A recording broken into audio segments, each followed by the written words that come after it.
प्यारे बच्चों, आज हम पढ़ा गया जो पाठ हमारा 14 है, उसका हम प्रश्न अभ्यास भाग 2 पढ़ने जा रहे हैं।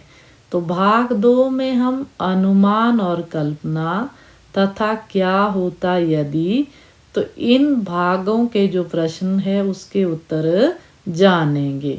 तो पहले लेते हैं अनुमान और कल्पना। पहला प्रश्न, इस भेद को मेरे सिवाय मेरा ईश्वर ही जानता है, आप उसी से पूछ लीजिए, मैं नहीं बताऊंगा। बिलवासी जी ने यह बात किससे और क्यों कही, लिखिए। तो इसका उत्तर इस प्रकार आएगा। बिलवासी जी ने यह बात लाला झाऊलाल से कही क्योंकि उन्होंने ये पैसे अपनी पत्नी के संदूक से चुराए थे।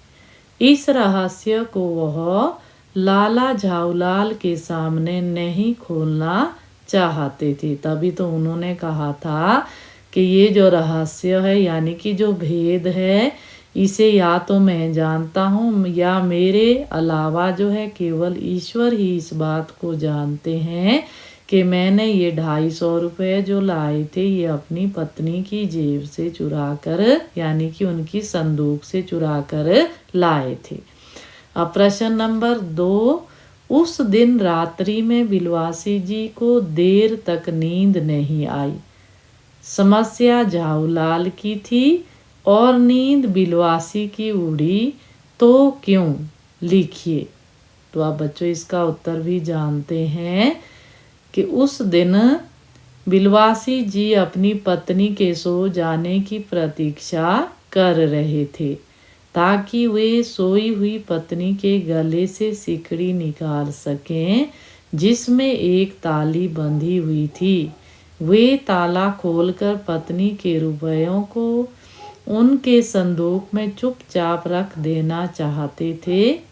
यह समस्या झाऊलाल की नहीं बिलवासी जी की थी, क्योंकि हमने कहानी में पढ़ा था कि बिलवासी मिश्र जी ने जो 250 यानी कि 250 रुपये का जो इंतजाम अपने मित्र के लिए किया था वो पत्नी के संदूक से पैसे चुरा कर किया था। तो अब आगे चलते हैं, अगला प्रश्न लेते हैं। लेकिन मुझे इसी जिंदगी में चाहिए, अजी इसी सप्ताह में ले लेना।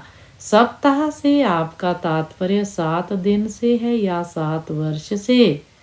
झाऊलाल और उनकी पत्नी के बीच की इस बातचीत से क्या पता चलता है, लिखिए। अब इसका उत्तर जानते हैं। यहाँ झाऊलाल तथा उनकी पत्नी की बातचीत से ऐसा लगता है कि पत्नी को अपने पति झाऊलाल के वादे पर भरोसा नहीं था। इस तरह की बातचीत का कारण यह भी हो सकता है कि उनकी पत्नी उन्हें उकसाकर उनसे रुपए लेना चाहती थी। उनकी पत्नी ने पहले भी कुछ मांगा होगा, परंतु उन्होंने हाँ करने के बाद भी लाकर नहीं दिया होगा, यानी कि वो चीज़ जो उनकी पत्नी के द्वारा मांगी गई होगी तो लाला झाऊलाल ने उन्हें नहीं दी होगी। तो ये भी कारण हो सकता है जो वह एक सप्ताह के अंदर 250 रुपये देने की बात जो है अपने पति लाला झाऊलाल से कह रही है।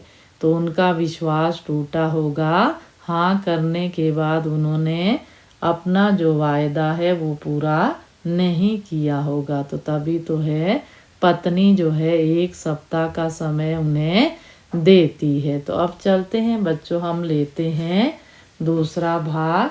तो दूसरा भाग है हमारा, क्या होता यदि अंग्रेज लोटा ना खरीदता। तो फिर क्या स्थिति बन जाती कहानी से विपरीत। अब इसका उत्तर है, यदि अंग्रेज लोटा नहीं खरीदता तो बिलवासी जी को अपनी पत्नी से चुराए हुए रुपए लाला झाऊलाल को देने पड़ते, अन्यथा झाऊलाल अपनी पत्नी को पैसे नहीं दे पाते।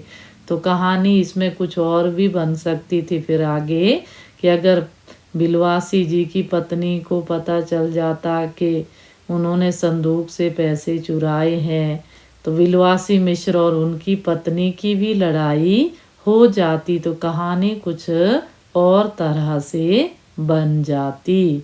अब दूसरा है, यदि अंग्रेज पुलिस को बुला लेता तो क्या होता, फिर क्या हो जाना था पुलिस के आ जाने पर। यदि अंग्रेज पुलिस को बुला लेता तो संभवतः लाला झाऊलाल को गिरफ्तार कर लिया जाता या उन्हें जुर्माना देना पड़ता। दोनों ही परिस्थितियों में लाला झाऊलाल अपनी पत्नी को दिया हुआ वचन निभाने में असमर्थ होते। तो बच्चों, पुलिस ऐसे तो गिरफ्तार नहीं करती है, आसपास के लोगों से भी पूछती है, उनके बयान लेती है, तभी आदमी जो है सज़ा का हकदार बनता है यदि उसने गलती की है। अब आगे चलते हैं। जब बिलवासी अपनी पत्नी के गले से चाबी निकाल रहे थे तभी उनकी पत्नी जाग जाती। क्या होता उस समय यदि उनकी पत्नी जाग जाती? गले से चाबी निकालते समय यदि बिलवासी जी की पत्नी जाग जाती तो अपनी पत्नी के सामने उन्हें शर्मिंदा होना पड़ता। चोरी का इल्ज़ाम भी बिलवासी जी को सहना पड़ता। उनकी पत्नी उन्हें चोर कह सकती थी अगर वो पकड़े जाते। जब वह अपनी पत्नी के गले से जो सिकड़ी से बांधी हुई चाबी थी उसको निकालते हुए पकड़े जाते।